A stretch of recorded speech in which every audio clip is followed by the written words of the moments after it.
Телефонға қосымша жасайтын болсақ, немесе веб-приложение болуы мүмкін. Кейбір жағдайларда бізге бэкенд қажет болады. Сондай кезде не істеуге болады? Оны нөлден бастап жазуға смысл жоқ. Кейбір жағдайларда дайын сервистер бар. Солардың бірі Upbright.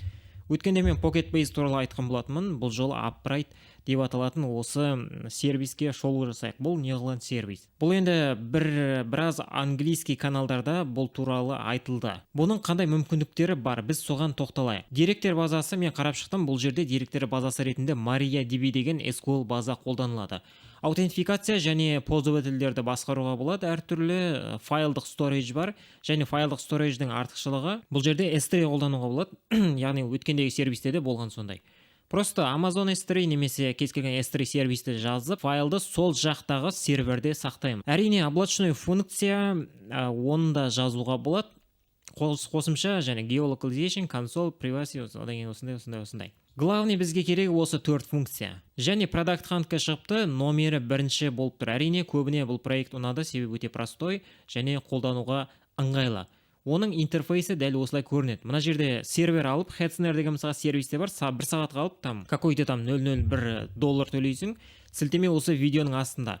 Соған орнатып көруге болады, реальный серверге қалай жұмыс жасайды деп. Әртүрлі проект создавать етуге болады, бір серверге орнатып, бір 10 шақты 20 қаласаңыз қалғаныңызша орнатып, бэкенд ретінде қолдануға болады. Мына аутентификация, database function storage. Және бұл қаншалықты дамып жатқан проект деп мен көрдім. Әрине, мен Flutter разработчикпін, сондықтан Flutter SDK-сының болу өте маңызды. Flutter'ге арналған бұлардың SDK-сы бар. Және GitHub-на өтетін болсақ, 30,000 жұлдыз жинаған. Кейбір адамдарға осы маңызды болуы мүмкін. Және маңызды бөліктердің бірі контрибьютерлер саны қанша? 278 контрибьютер деп тұр. Әрине, бұл цифрға қарап керек емес. Дәл қазір мен бұны қаншасы активный түрде бұның разработкасымен айналысып жатыр, мен соны қарадым. Өткен мына жігіт осының основателі Eldad Afux деп тұр. Бұл кісі 2021 жылдың октябріне дейін, яғни қазір 2023 болса, өте қатты активный разработкамен айналысқан. Одан кейін мына кісі бар, міне активный разработкамен айналысқан. Мына жерде статистикасын қарайтын болсақ, мына кісілер бар. Әрине, мына кісіге енді көмектесетін адамдар келгеннен кейін бұл кісі мүмкін азайтқан болар. Мына жерде міне чуть-чуть азайған. Дегенмен ең көп үлес қосқан осы кісі. 234 болғанмен менің санағаным бойынша где-то 20 шақты активный адам бұларды дамытып жатыр. Исус деген жерді ашамыз. Міне, мына жерде баг деп тұр. Әрине, кез келген программада баг болады. Оны Facebook, Microsoft, Google жасаса да бәрібір. Баг дегенді ашатын болсақ, әрине, бұлар уже баг ретінде бұны тіркеп жатыр. Міне, яғни тіркет деген сөз, алдағы уақытта ол проблеманы шешет деген сөз. Проблема болады, егер қандай дофига мына жерде баг ашылған, оған ешқандай жауап жоқ, дым жоқ, шешілмей жатқан болса, бұлардың жағдайында багтар болсын, проблемалар міне шешіліп жатыр.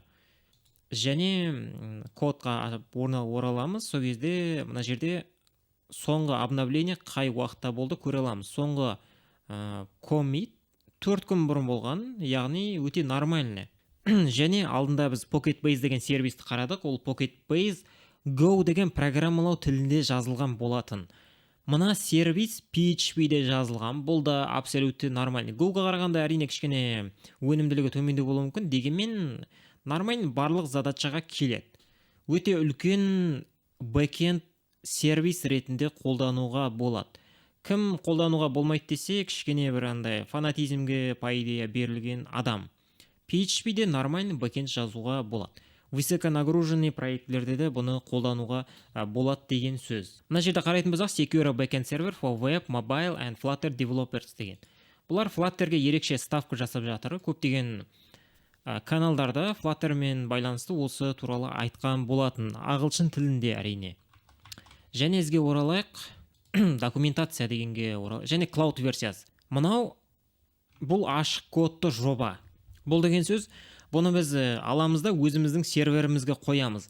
Ал маған ондай решение әрине қатты ұнамау мүмкін. Неге там Firebase сияқты серверлес болсын, немесе жаңағы Amazonның сервисі бар, сондай сол секілді болған қалаймайтын болса, мына жерде арнайы бұлар болашақта облачной версиясын іске қосады. Яғни сен өзің серверіңе қоймайсың, мыналарға ақша төлейсің, просто мыналарды апрайтты осыларды қолдана бересің.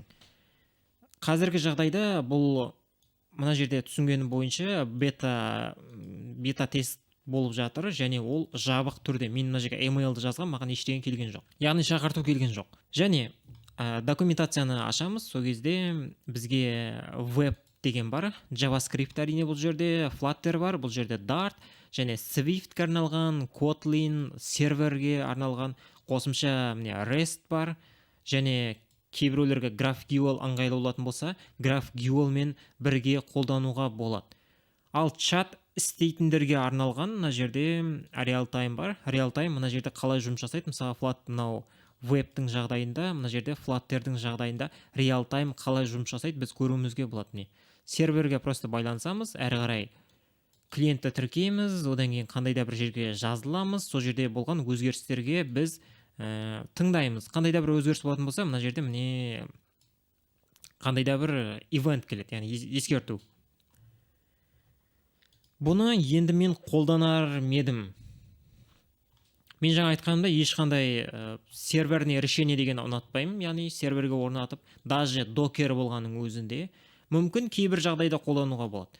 Бірақ тағы бір сервис бар, Supabase деген, мен қазіргі жағдайда мысалы соны қолданар едім, себебі оның облачной версиясы бар, және ол open source проект. Ол жерде де дәл осындай примерно.